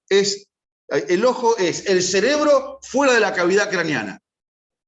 Por eso la evaluación neurológica se hace a través del globo ocular. ¿Sí? Región orbitaria. Número 8. Número 8 se llama región malar, la mejilla. La región malar tiene como característica que es hueca. Hay una cavidad profunda en la región malar, se llama seno maxilar. Ahora hemos hablado de la sinusitis. Bien, hay una gran cavidad que se llama seno maxilar. Cuando hay fractura del piso de la órbita, cuando hay fractura de la región malar, ustedes van a abrir los párpados y van a ver un ojito más abajo que el otro. Bien, o sea que hay fractura de la región malar y un globo ocular se enclavó dentro de la cavidad. ¿Cómo arreglas eso? ¿Ah? Cirugía, a mí no me importa. Cirugía maxilofacial y oftalmólogo. ¿Ah? Nosotros tenemos que evaluarla porque es una fractura grave. ¿Sí? Región malar. 9. Tengo la región geniana. Entonces llamamos mejilla, cachete, bueno, región geniana. ¿Bien? La región geniana forma la pared lateral de la cavidad bucal. En la región geniana y en la que le sigue como número 10, Ay, perdón, región geniana. en la región geniana, que es la pared lateral de la cavidad bucal, y en la que le sigue, que se llama región maseterina, el músculo masetero, ahí hay un elemento muy importante. Uno de los principales nervios de la cabeza, que ahora han hablado ustedes de las parálisis faciales, hay un nervio que se llama nervio facial, que se distribuye para dar inervación a los músculos de la región facial. Este nervio facial está a 3 milímetros por abajo de la piel. Quiero que sepan eso. Porque toda herida cortante en región geniana o en región maseterina produce una parálisis facial. A milímetros por debajo de la piel. Es el principal nervio que te da la motricidad de la cara. Entonces, región maseterina, principal nervio de la cara. Y la región geniana, los dos. ¿Está? El tronco del facial está en la región maseterina, pero todas sus ramas están en la región geniana. Y hay otra cosa que también deben tener en cuenta. Una de las glándulas salivales más grandes se llama glándula parótida. Está acá, la glándula parótida. Tiene su conducto excretor, que va a secretar saliva a la región geniana. La saliva, chicos, y las lágrimas son efectivas dentro de sus respectivas cavidades. Dentro de la cavidad nasal, dentro de la cavidad bucal. Bien, tienen potentes enzimas que destruyen bacterias. Pero cuando la saliva y las lágrimas toman contacto con el tejido celular subcutáneo, lo autodigieren y destruyen la piel. Toda herida cortante en la que tengan secreción salival o lagrimal por debajo de la piel es la prioridad antes que cualquier otra cosa. Porque hace una reacción en cadena y empieza a destruir todos los tejidos. Destruye nervios, destruye vasos, destruye grasa. La saliva y las lágrimas nuestras son muy efectivas protegidas en la cavidad bucal o en las fosas nasales. Cuando toman contacto con otro tipo de tejido, lo digieren, lo destruyen. Cuidado con una lesión cortante o penetrante o perforante en la que haya saliva o lágrimas. Es una herida muy grave. Si yo suturo eso, voy a destruir las regiones topográficas. Para eso venía a clase. ¿Está? ¿Queda claro, no? Decí que me desperté. Bien. Principalmente, importante, en los chicos, mordedura de perro. ¿Está? Son desastrosas. Sí, lo tenés que inmovilizar y va a la guardia. O sea, a ver, no, ¿cuál es el concepto? Son de traslado urgente, son un código rojo. No hay fractura, ni nada raro. ¿Bien? Se inmoviliza y así se lleva a la guardia. Lo tenés que inmovilizar.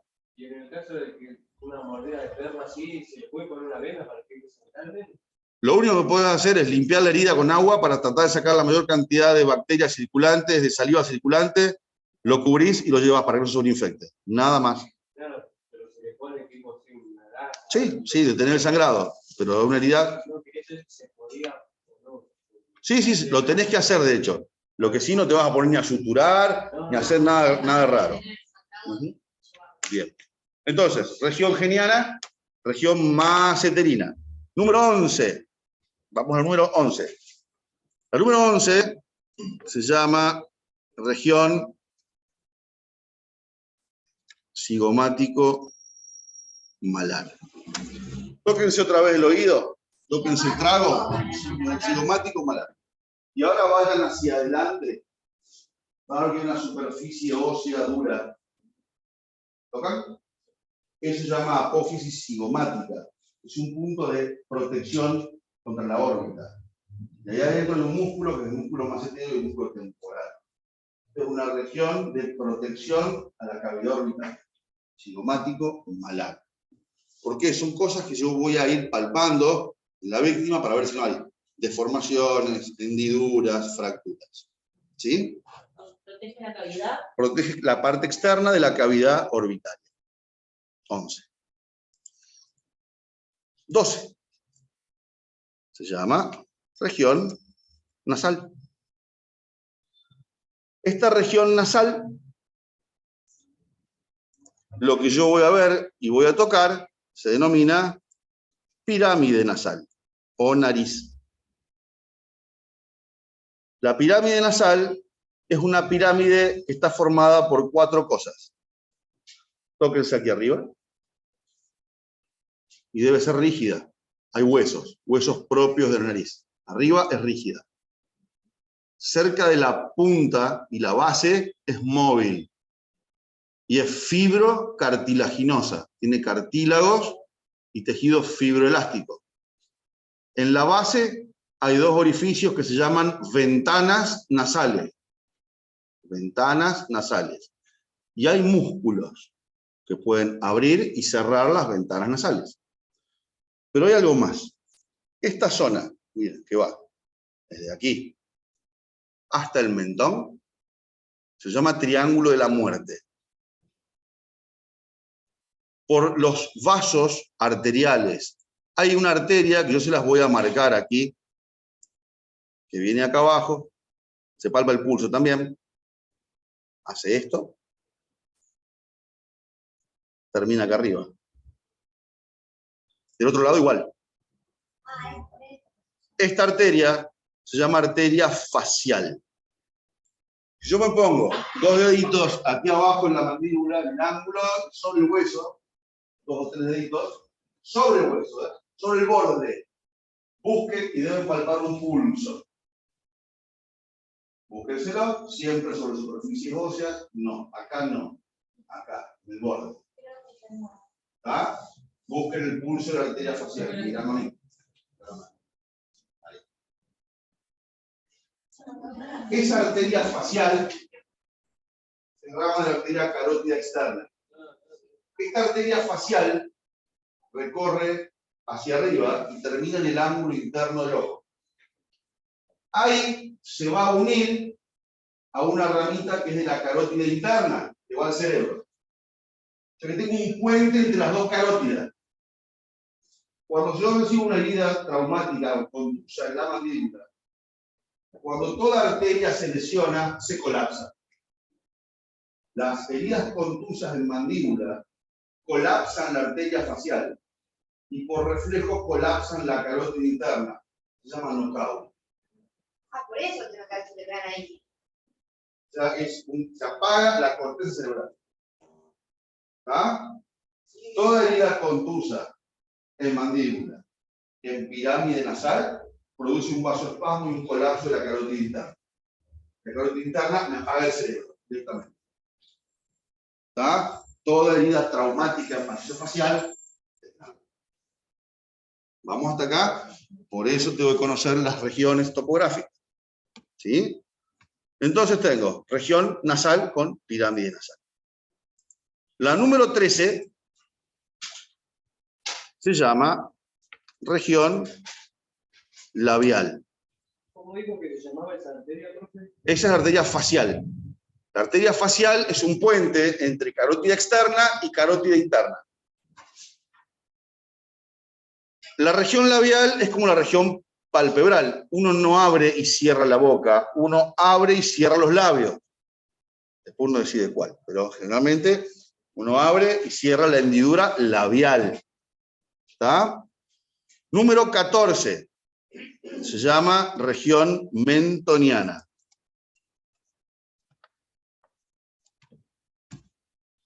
Y hasta acá tengo las regiones de la cabeza. El resto lo vamos a ver en cuello. El resto que es un capítulo aparte. ¿Sí? Estas son las regiones del víscero-cráneo. La suma de región geniana más región labial más región mentoniano, esa es la región bucal. Esa es la boca. La boca no es una cavidad. La boca es una región topográfica de la cabeza. La boca tiene paredes, que son estas regiones, y tiene una cavidad, que es la cavidad bucal. ¿Está? Región labial, mentoniana y región geniana. Esas son las paredes de lo que llamamos región bucal o boca. ¿Está? La boca es una región superficial de la cara. Entonces, a partir de ahora, cada vez que yo tenga una lesión en la cabeza, es fundamental saber en qué parte de la cabeza tengo la lesión. ¿Sí? ¿Se entiende? Bueno, vamos a ver algunos ejemplos. Pregunta, dale. ¿Cómo dijo que era que se llamaba cuando recibió una lesión? Haces un vasoespasmo. ¿Sí? Vasoespasmo reflejo. Quería saber el nombre científico. Bueno, vamos a ver algunas lesiones. Ya tengo por acá. De manera de decir dónde está la lesión. Vamos a llegar a todo esto. Bueno. En todas las regiones. ¿Cómo? Todas las. Es así. Pero para que te encuentre, no sé si lo traje. Ya vamos a llegar a todo esto, ¿no? No, no está acá, no está en este Power. Para ver algunas lesiones superficiales, te tengo que decir dónde está la lesión. Bueno, no tienen que laburar. Hacer lo que quieran. Hasta ahora, ¿alguna duda? ¿Alguna pregunta? ¿Ninguna? Yo tengo una duda. Dale. En este momento que se produce el vasoespasmo, después se supera. Sí, por eso te despertas del knockout. Pero tenemos que hacer algo nosotros, eso se... Soplar. No es lo mismo el knockout, un tipo que tiene una región cortical sana, que un tipo que lleva 5 años boxeando. ¿Está? O sea, a mayor lesión vascular, a mayor lesión cerebral, mayor es el tiempo que vos vas a estar para despertarte. Pero digamos, por afuera no puedo hacer absolutamente nada. Signos vitales y nada más. ¿Y está consciente? No, está inconsciente. Eso es el knockout. Está en inconsciencia. Bueno, vamos entonces ahora a describir solamente lo que es el cráneo óseo. Ahora nos vamos a meter solamente en huesos. ¿Sí? Solamente en huesos. Desde el punto de vista óseo, ya no hablo de cabeza, hablo de cráneo. Cuando digo cráneo, hablo solamente del cráneo óseo. ¿Sí? Y el cráneo se divide en dos. Neurocráneo y víscerocráneo. Antiguamente era cráneo y cara. Dijimos que el neurocráneo está adaptado para proteger sistema nervioso central. Víscerocráneo adaptado para proteger órganos de los sentidos. El límite entre neurocráneo y víscerocráneo es un ángulo que tiene como eje uno de los huesos, que es el esfenoides, y se llama ángulo esfenoidal o ángulo de Virchow. Y yo veo acá de Virchow o Virchow, se llama Virchow. Cráneo, maxilofacial. Bien, acá está el efenoides. Es lo único que sé dibujar. Este ángulo, que tiene como vértice el cuerpo del efenoides, se llama ángulo efenoidal, que me lo separa en neurocráneo hacia arriba, viscerocráneo hacia abajo. ¿Sí? Esa es la división entre una y otra porción. ¿Y por qué hay que recordar eso? Porque la resistencia de los huesos que forman el neurocráneo es una resistencia importante. La resistencia de los huesos que forman el viscerocráneo es papirácea, es de un papel. Ustedes rompen el papel de su carpeta, es la resistencia de los huesos de la cara, del viscerocráneo. Eso quiere decir que traumas de baja energía fracturan macizo facial, pero no el neurocráneo. ¿Bien? ¿Vamos hasta acá? El neurocráneo y el viscerocráneo van a estar formados por diferentes huesos individuales. Entonces, vamos a anotar cuáles son. El neurocráneo está formado por el hueso frontal,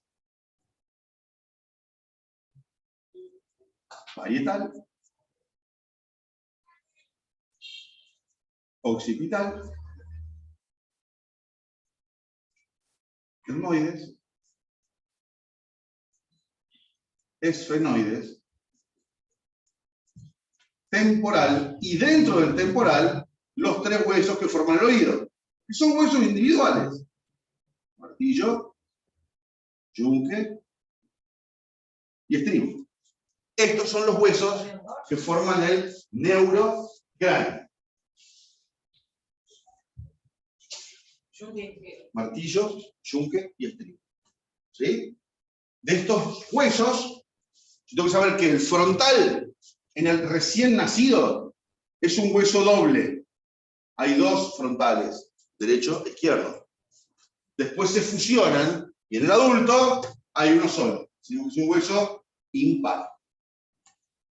El frontal en el recién nacido es par, porque debe de formarse para pasar por el parto. Parietal es un hueso par, son dos, derecho e izquierdo. Occipital es impar. Etmoides, impar. Efenoides, impar. Temporal y los huesos del oído son todos pares. Yo digo impar, hay uno solo, obviamente, cuando digo par, hay uno derecho e izquierdo. ¿Ok? Vayan anotándolos, después los vamos a ver en el cráneo. De todos estos huesos, quiero que lean, no soy pretencioso, no digo que estudien, quiero que lean, porque son importantes. Frontal, efenoides, temporal y occipital. Sí, señor. Pasa.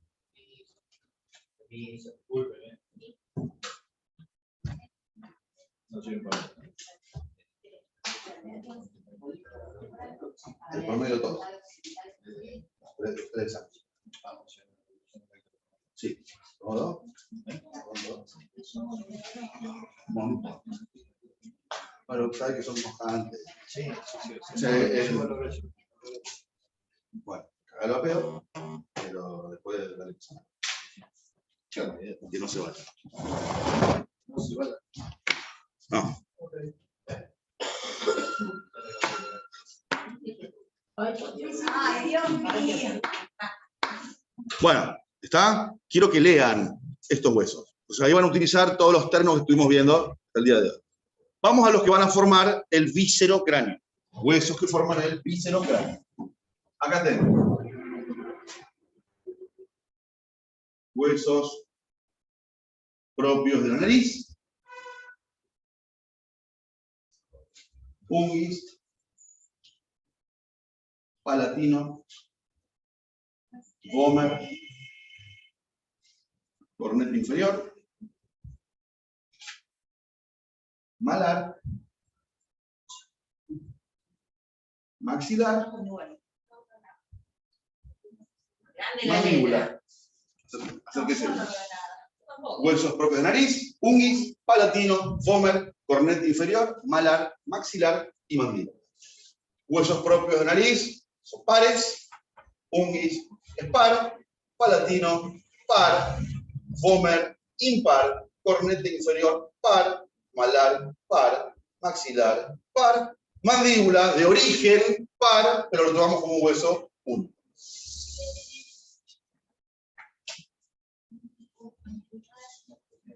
Mandíbula.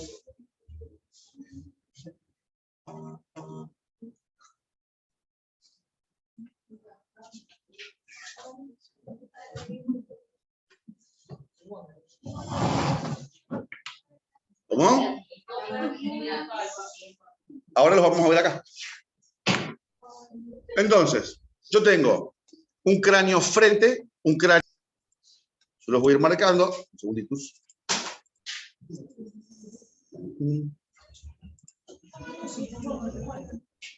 ¿Cómo? Vamos a un cráneo frente. Vamos a ver un cráneo frente, para ir marcando los huesos. No sé si se me está cortando el zoom. No le habla a nadie. Bueno, mejor. Bueno, vamos a ver un cráneo frente. ¿Sí? ¿Qué huesos voy a encontrar? Las juradas, dale, ponete bien. Hija de puta, ahí está. Bien. Acá vamos a ver, siempre de arriba hacia abajo. Frontal. ¿Sí?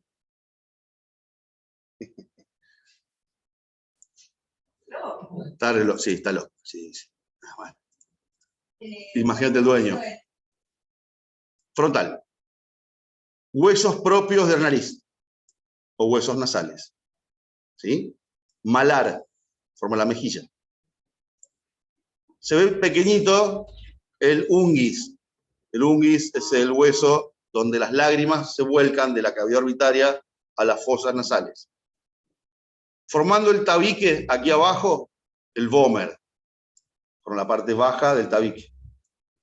También en fosas nasales, cornetes inferiores. ¿Hay cornetes superiores? Hay cornetes superiores, cornetes medios, pero pertenecen al etmoides. Este es único. Maxilar y mandíbula. Estos son los huesos que veo en un cráneo frente.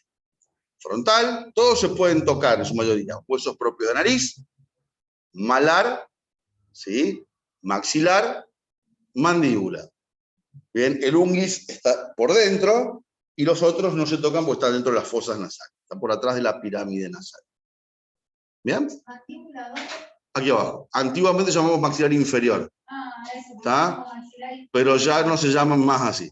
¿Sí? Se llama maxilar, lo que antiguamente era el superior, mandíbula, pues son huesos diferentes. Yo digo maxilar superior e inferior, es el mismo hueso arriba y abajo, pues son cosas distintas. ¿Sí? Vamos en una imagen lateral. Acá vamos a ver frontal, huesos propios de nariz, ahí se ve bien el unguis, maxilar, mandíbula.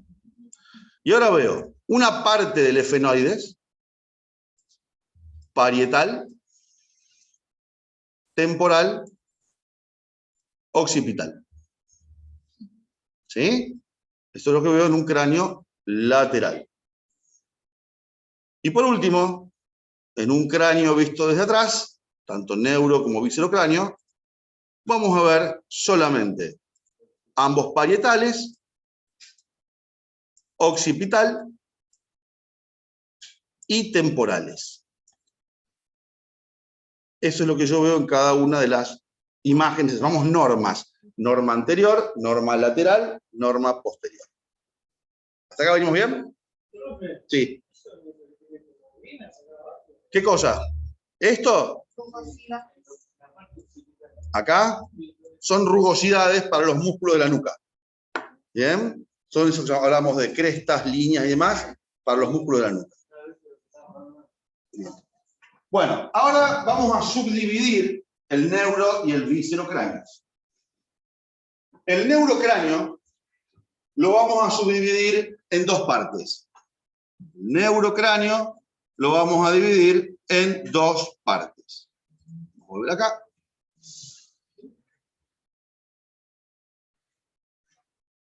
Lo vamos a dividir en calota o bóveda y base de cráneo.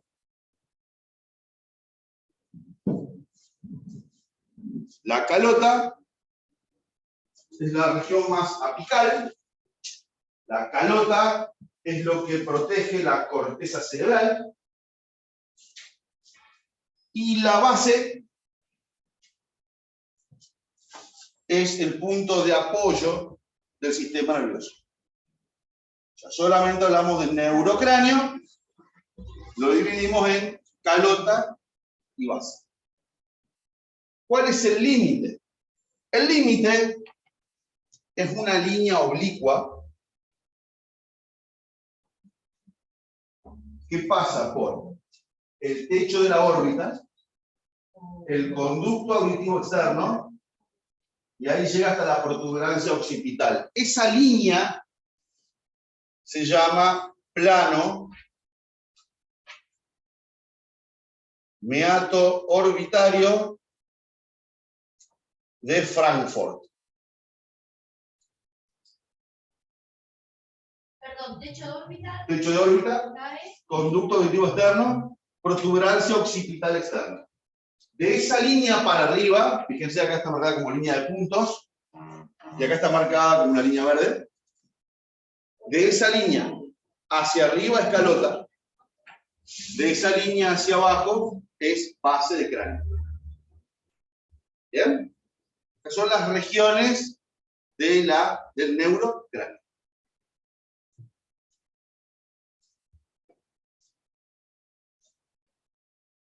Entonces va desde arriba de la órbita Hasta conducto auditivo externo y protuberancia occipital externa. Plano meato orbitario de Frankfurt.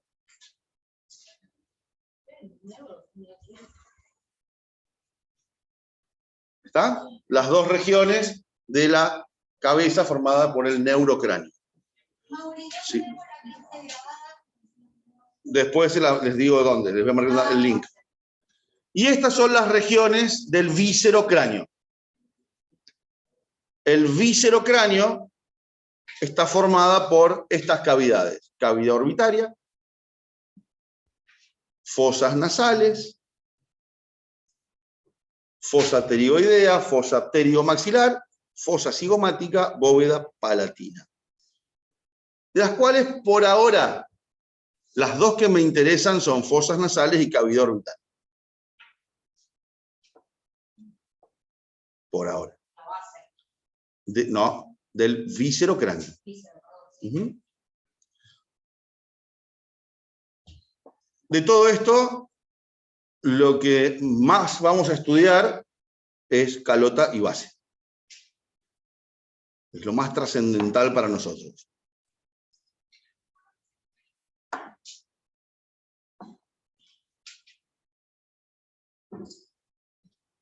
¿Qué tenemos nosotros en la Liga de Fútbol que son de acá? 2 de junio. Uh-huh. Van a jugar allá en la Liga nuestra en el sur. ¿Quién? 2 de junio. Porque todavía no tienen la cancha terminada. Van y contratan, pagan. Pero cada vez que va a ser nuestra. Siempre aquí vamos. Partido de fútbol. ¿Quiere? Sí, hermoso. Fútbol español, hermoso. Bueno, ¿estamos hasta acá? ¿Dudas, preguntas? Último recreo, 5 minutos. Sí, les di recreo. Último recreo, 5 minutos. 10 minutos.